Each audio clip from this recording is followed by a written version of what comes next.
Saudi अरब में पाकिस्तानी जश्न आज़ादी बहुत शौक से मनाते हैं। इस दफ़ा कोरोना की वजह से तकरीबात खुलकर नहीं मनाई जा सकी।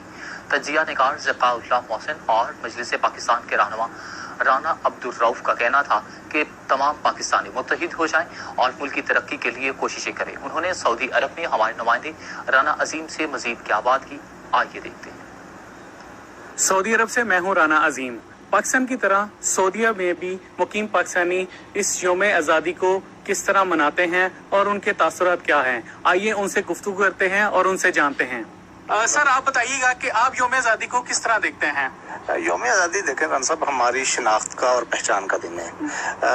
73 साल पहले हमें ये आज़ादी नसीब हुई थी और आज हम आज़ाद फ़ज़ाओं में सांस ले रहे हैं। जैसा कि आपको मालूम है कि सऊदी अरब में सबसे ज़्यादा पाकिस्तानी यहाँ पे मुकीम है और वो यौम आज़ादी की जो खुशियाँ हैं वो बड़े भरपूर तरीके से मनाते हैं। यहाँ पे मुख्तलिफ इवेंट्स होते हैं जहाँ पे एक हिसाब से ऐसा लगता है कि दयारे गैर में एक मिनी पाकिस्तान जो है वो आबाद होता है और यहाँ पे पाकिस्तानी नगमे चलते हैं, यहाँ पे लोग तकारीर करते हैं, सियासी जमातें, अदबी तंजीमें और समाजी तंजीमें, ताकि नौजवानों की जो मुख्तलिफ तंजीमें हैं वो भी अपने वतन से इज़हार मोहब्बत करते हैं मुख्तलिफ अंदाज के साथ। मैं सबसे पहले अपने पूरे पाकिस्तानियों को 74वीं यौम आज़ादी के हवाले से मुबारकबाद पेश करता हूँ। पाकिस्तान एक नज़रिए की बुनियाद पर वजूद में आया था और वो नज़रिया, वो आइडियालॉजी कि पाकिस्तान का मतलब क्या, ला इलाहा इल्लल्लाह।